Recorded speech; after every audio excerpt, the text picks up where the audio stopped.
I always say, in order to work in social impact, there has to be a certain degree of insanity. You got to be a little bit nuts.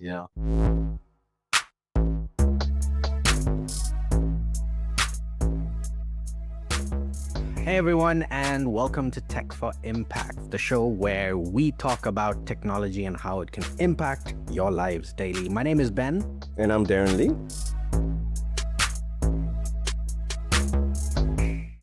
Hey Darren, quick question for you.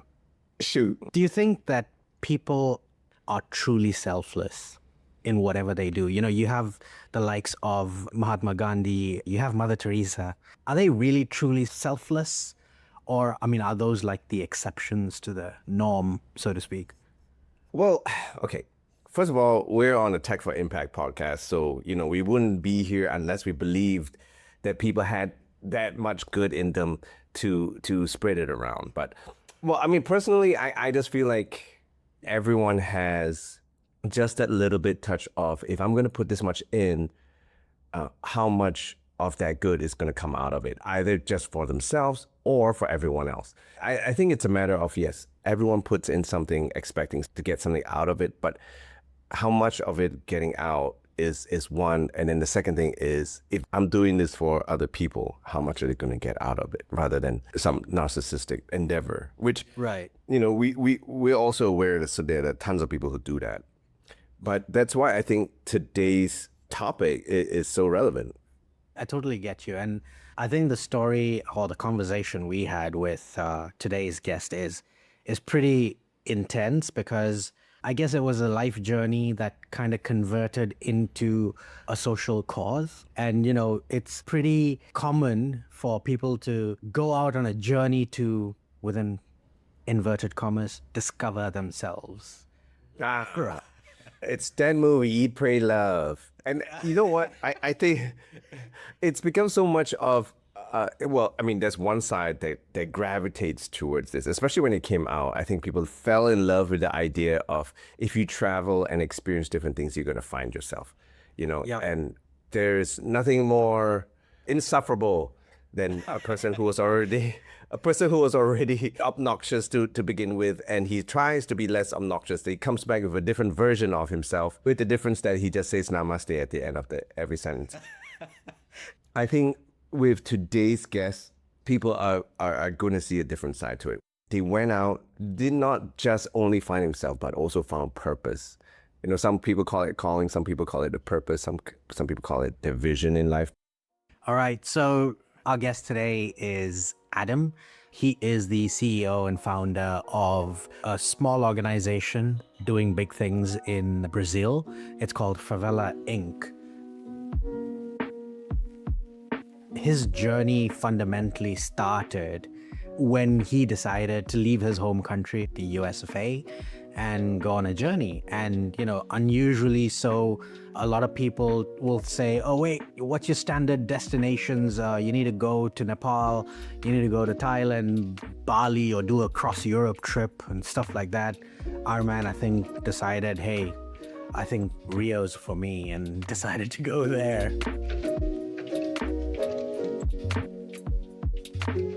Yeah, well, when you grow up in the United States, a lot of people don't actually travel that much. And so a lot of the times we kind of live in a bubble of information.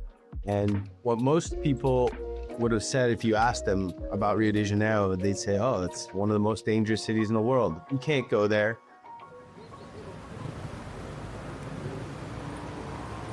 And as soon as I got to Rio, the Brazilians themselves were scaring me, because they said, look, Rio's not that bad, just don't go to the favelas.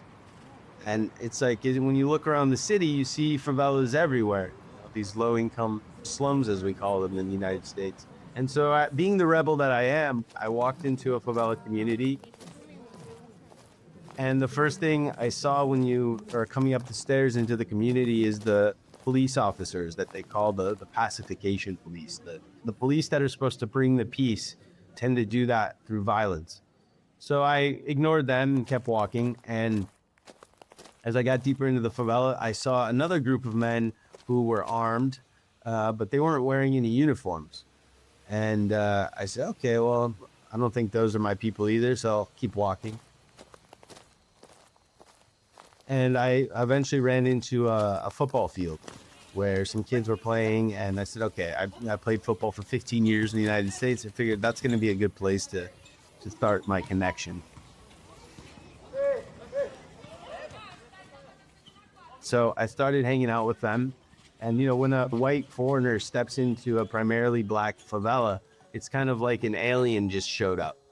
And the whole favela starts coming out and looking at you and pointing at you. And it's like the news of the day.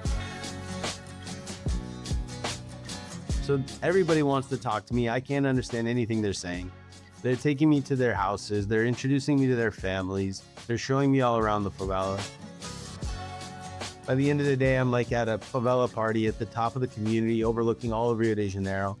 And I'm like, what is this place? Like, this is wild. Like, I felt so safe. At the same time, everybody was telling me it's not. But Darren, I am really, really concerned here, right? What makes someone ignore warnings? Like if you go to a city and you tell me, hey, dude, that part of Chicago is mean. Don't go there. Like I'd go nowhere near that place, man. Oh yeah, for sure. If you told me, hey, why don't you go up to favela? It's going to help. Go try and like explore and find yourself. I'm going in there with a 9mm between my butt cheeks, for sure. Okay. I can't tell you whether it was foolhardy or courageous or pure like curiosity from Adam's point of view. But I think he did talk about it here, and I think it turned out really well for him. Just to go on with what you were saying, there's a bit of bravery, but I think there's also a bit of rebellion to say, what the hell, man? I want to break free from people telling me what to do, right? There are going to be people who are just going to be foolhardy and brave and jump in head first and then, get robbed. 9 out of 10 people who were in Adam's shoes would have backed out. And I think it takes that courage, that curiosity, that, tenacity to say like, hey, what is this all about? And maybe that was a prerequisite to him knowing that he was going to make a change. It's because of that attitude, And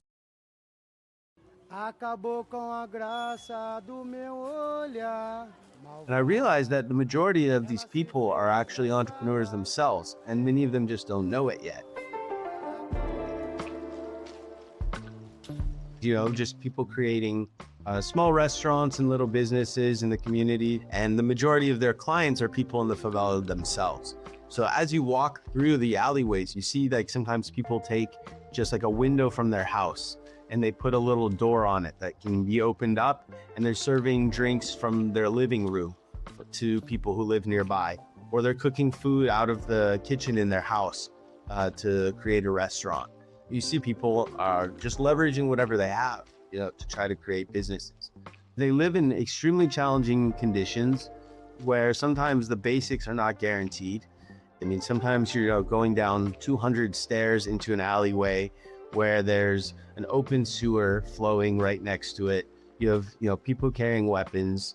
It's very hard for any type of resources to get there. So in order for you just to have a basic, barbershop or restaurant or bar is very difficult. You also saw people who would, spend all day long outside the favela in the city, putting together their cooler of drinks or whatever they're going to sell to travelers and to other people from Rio on the beach.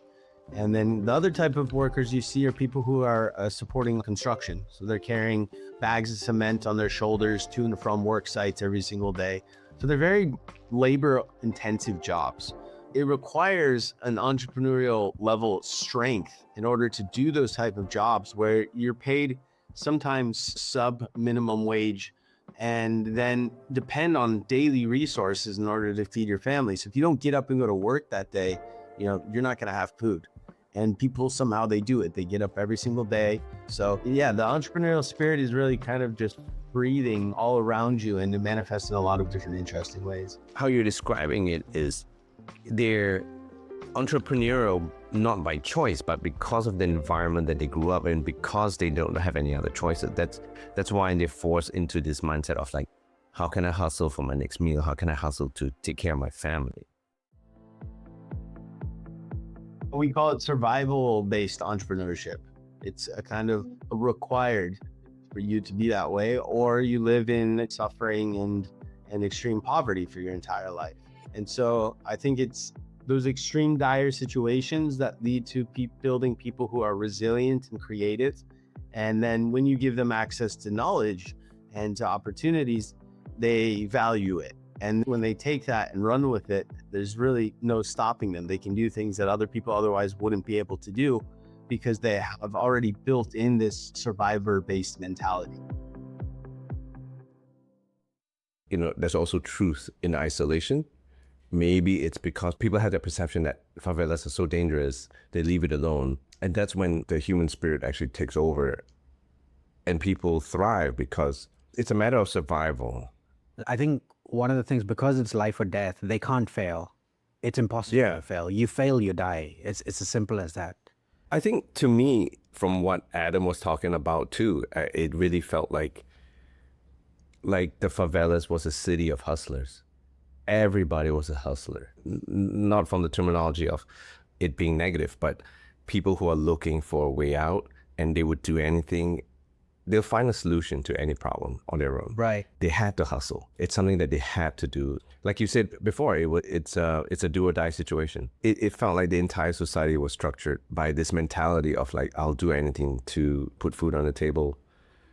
It feels like it's going to always be there. I mean, the unfortunate part is here's a group of people who are amazing at what they do within their ecosystem. They're not really able to break out of it for some reason. What that reason is, I really don't know. But, you know, why is it that from that survival mode, like you haven't built something equivalent to a Facebook or something equivalent to TikTok? But rather, you know, as a society, they're still kind of oppressed. Yeah. Let's continue the conversation with Adam. A lot of times there's this general belief that the goal of people in favelas is to get out of the favelas, and that's not the case in Brazil. There was some research that was done where they interviewed people living in favelas across Brazil, and I believe it was something like 78% of people said if they could leave the favela, they wouldn't. Because this is their home, this is where their families live, especially in Rio, where you had, you know, Northeastern immigrants that came, and then their families came, and then their cousins came, and then, you know, and then they built homes on top of each other. Everything you have is inside the favela. So what people want is not to leave the favela, but what they want is a higher quality of life within the favela itself. And so the main systemic issue that I found was that governments, nonprofits, and businesses, when they interact with favelas, they have a perspective where it's all about how does it benefit them, and it's a short-term approach. You can see this just through the actions that governments have taken in many countries throughout the world, which is systematically building structures that facilitate keeping people in poverty by making it difficult for people to get access to high quality education, by making it difficult for people to get access to health services. So when you keep people in a place of complete and total desperation, now you have control over how they think and what they do. In more of a left-oriented government, you'll see that there'll be a lot of government handouts, aid programs, social impact investments, and things like that. But if people get out of poverty and become too smart, then they'll actually stop voting for people that only provide aid instead of providing opportunity. On the other side, with more right-oriented governments, we see that there's government funding is cut, and so a lot of support to cultural programs, education, things that would, you know, historically help people get out of their situation. Those resources are moved over to more corporate incentives.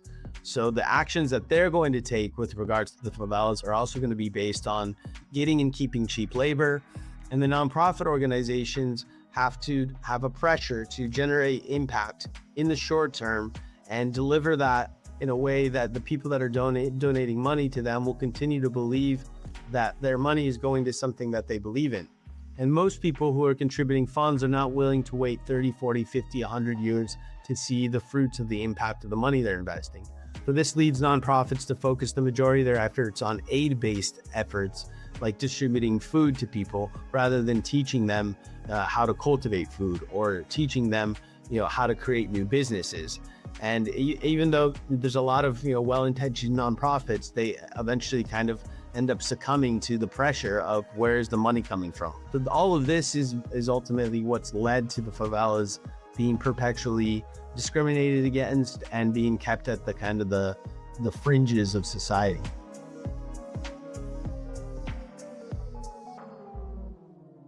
Wow, that's a really interesting perspective, because it's disheartening to know, but also it piques my curiosity, especially when you know that there are facilities and funds.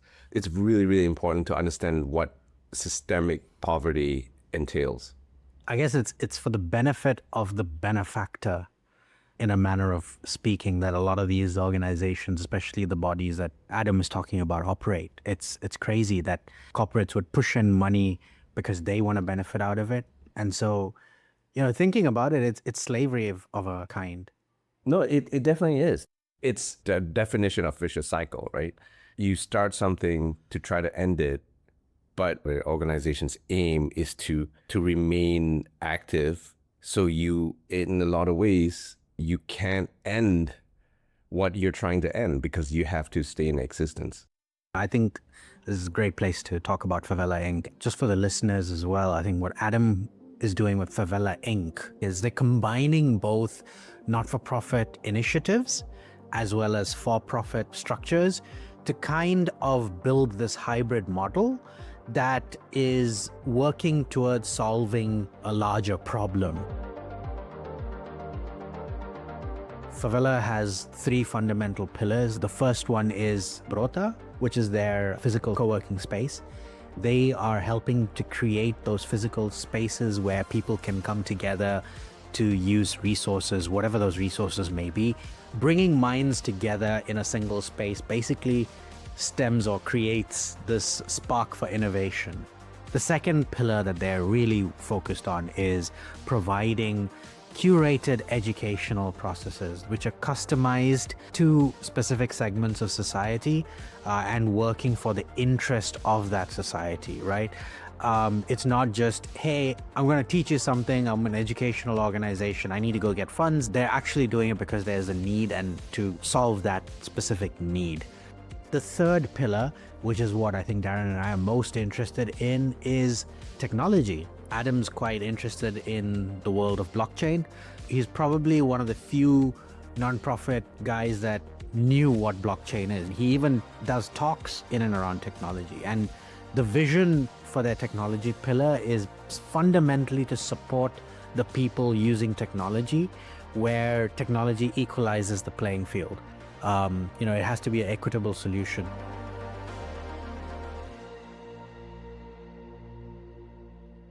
First of all, there's the initial core challenges that we have as an organization to ensure that we have technology that works. Because building a technology company is very expensive, it's very complicated. People living in favelas have been historically taken advantage of for a long time. And so people don't trust people who are coming from the outside. They don't trust governments. They don't trust nonprofits that are showing up and saying they want to help them. So when you introduce new technology, first you have to get them to trust it. For example, one of our partners that we connected to the favela through scholarships for university. And when this university came to us and said, look, we wanted to distribute scholarships to people in the favela, I asked them, I said, okay, well, why don't you do it yourself? Why don't you create Instagram campaigns and go on social media and make posts about free education and sign people up for the favela? Why do you need us? And they said, well, we tried that and nobody signed up for our classes. And the reason is because a lot of people fundamentally don't believe even that the university academic space is even for them. And the other thing he said was the Instagram algorithm is not delivering their ads to the people in the favela because the people in the favela are not looking for it on Instagram, and that's not what they're consuming. So there's an algorithmic disconnection that's not facilitating the opportunity to arrive to the people that need it. Now, if we talk about things that are more complicated, like Web3 and blockchain and cryptocurrency, now we're talking about a whole nother level of complication because people don't even know Web2 and you want them to learn Web3. People don't know how to manage the money that they already have. You want them to think about cryptocurrency. If we want to present them to Web3, they have to have a basic understanding of Web2. And then understand, okay, what is blockchain and how is this actually going to change anything in my life in a way that's simple. But it takes a lot of time. And there's a lot of people initially that just aren't going to be interested until they start to see an example of change that's happening in their community because of it. So if you can get one local business to adopt a new technology, you can support them in implementing, cultivating, and utilizing it. And then all of a sudden, everyone's saying, hey, that guy's making a lot more money than I am. Why is that? And then through that curiosity, you can then introduce to them those opportunities, help them build the solutions. Then you can integrate people into these new technology. I couldn't agree more, because I think that's very Web 2, where you have a platform or you have a set of features, you have a set of structure, and you're asking people to adapt to that certain structure and all the way that the technology is supposed to work.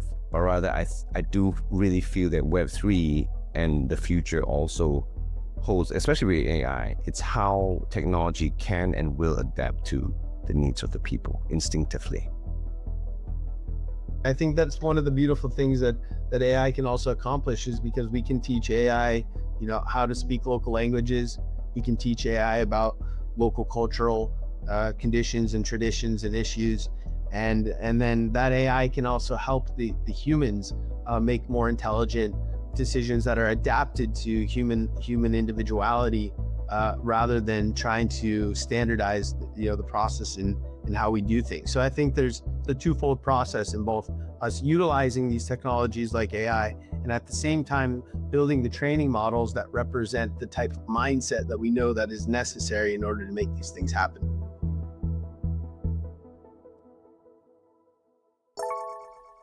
Hey guys, this episode was brought to you by Freedom World app. It is a gamified social platform where you can join communities around a variety of interests, popular brands, events, and much more.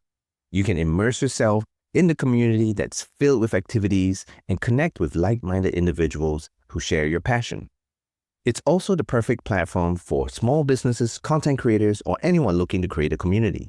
You find a variety of tools and features ranging from news feeds and your own online store to creating branded tokens and AI-generated content that will help you engage, monetize, and grow your community.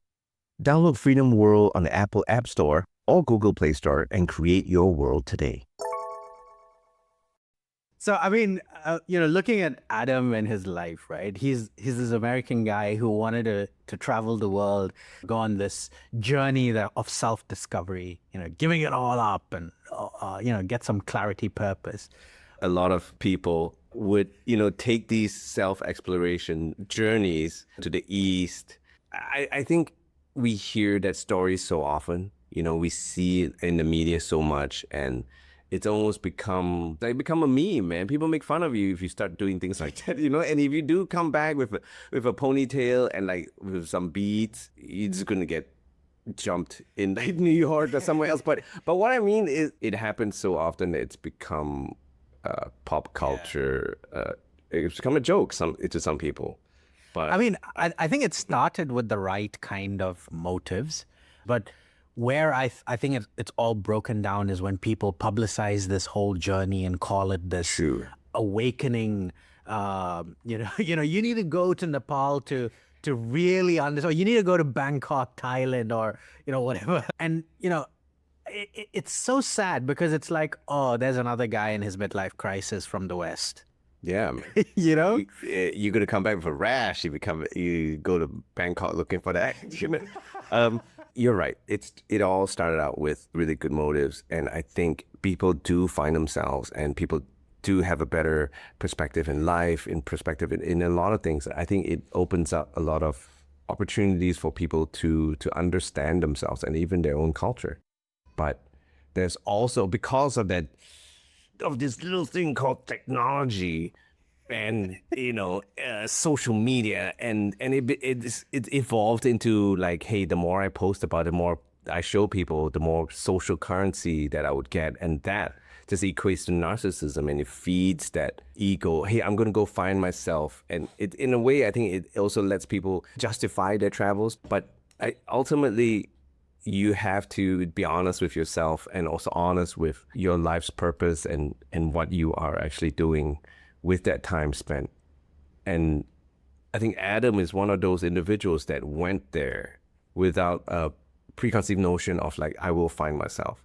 Okay, I think we need to let Adam tell it. Yeah, let's hear Adam tell his story.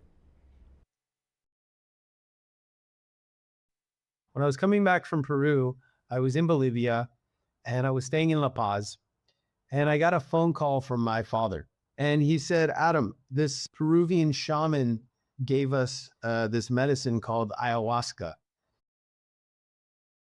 And I think you need to try it. I think it's going to be very impactful for you. And you're in South America and you're near the Amazon, so go find it. So, when dad calls and tells you to do something, you do it, at least in my life. So I started looking up online and trying to find places where I could go and try ayahuasca. And I couldn't find really a lot of information, but somebody mentioned some city in Bolivia called Rurrenabaque. And I said, well, let's see what happens. So I took like an 18-hour bus through the Amazon on this road that they call Death Road, where it's literally like the road is just as wide as like maybe 1.5 buses. And when you look down outside the window, it's like a 500-meter drop into the forest. So I'm in this bus for 18 hours and I'm like, oh my God, what am I doing here? And eventually I got to this little village, Vurenabaque, and I started walking around and asking people, can I take ayahuasca and how? And everybody said no. And after about 3 hours of doing this, the first guy that I spoke to when I got off the bus came back to me and he said, young man, I can see that you really want to drink the medicine. And in our culture, we don't give the medicine to the white people. But I've been sitting here talking to my ancestors and they told me that I need to make an exception for you. So I'm going to give you a task. You need to be at the river tomorrow at 5 o'clock in the morning. And we're going to go to my village and stay there for 3 days. So we got in this boat and we're going for like 6 hours on this boat. And then from that boat, they lower like a canoe off the edge of that boat. And we get into this canoe. And then we're like rowing in a canoe, like down these little streams for like 4 hours. They park the canoe, we get out of the canoe and we walk like 1.5 hours on a trail in like deep, deep rainforest in rubber boots, like through marshes. It was insane. And then we get to this little like paradise where it's like, there's like naked kids running around, like climbing up trees and harvesting oranges. And people are sitting around weaving blankets and they have a pet anaconda that's like, 5 meters long in a cage. And it's just like a total, like, sub-reality, a parallel reality. So long story short, they introduced me to the village. They took me around. We went into the forest. We harvested the 2 plants that they used to make ayahuasca. We brewed the ayahuasca together. They called some of the elders around at nighttime, lit like torches around us in a circle, and we had the ceremony. And with that ceremony came, probably one of the most intense experiences of my life, which basically showed me the purpose of who I am and the reason why I was born in the United States and the reason why I was in South America and the reason why I was given this gift to be a bridge builder that could connect worlds that were otherwise disconnected. And that really there was no option other than to move to South America and just not question why and just look for the signs and follow the signs continuously without questioning for the rest of my life. And so after that experience, I was just fundamentally changed as a person. And when I got back to the United States, it was just obvious what I needed to do. And since then, I've also been working in parallel with indigenous communities all over Brazil. I've worked on and filming documentaries, helping support forest guardians, protect the rainforest from illegal loggers. I worked on a Netflix film called We Are Guardians that tells the real story of why the Amazon is being destructed and all the systemic processes in that. And I'm actually leaving next week to an indigenous community in the state of Acre, where I'll be staying for 2 weeks with a ethnic group called the Yawanawa. which are basically like a second family to me. I've been there like 10 times. I've done 5-week plant medicine diets, living in isolation in the forest with no food, drinking ayahuasca every single day, and receiving spiritual training and healing training from the shamans there. So that really was the fundamental experience that really led to everything else after.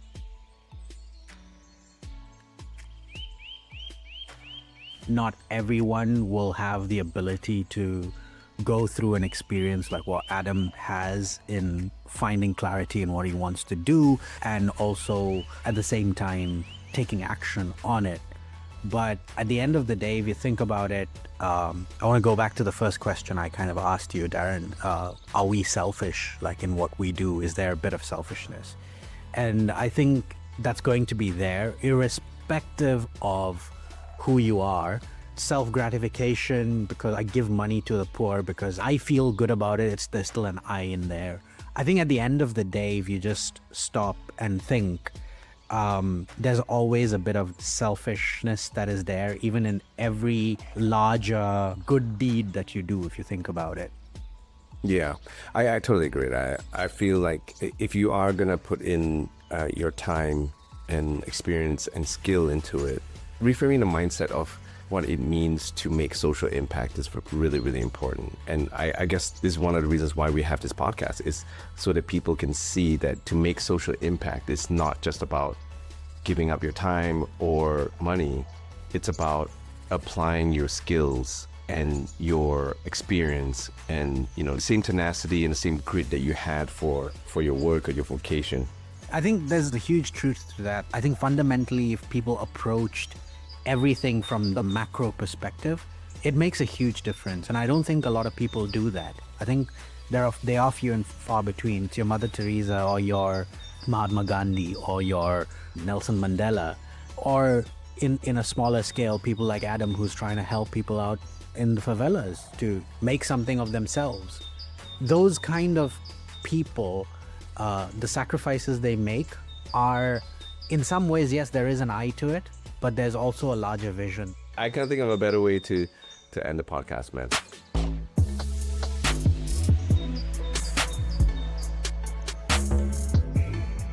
You've been listening to Tech for Impact, brought to you by Freedom World, a cutting-edge technology platform dedicated to building and growing active communities on the blockchain.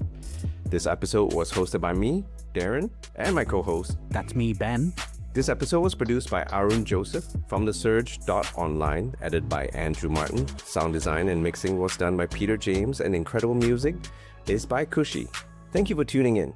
If you've enjoyed this episode, don't forget to share it with your friends, subscribe to the podcast, and leave us a review.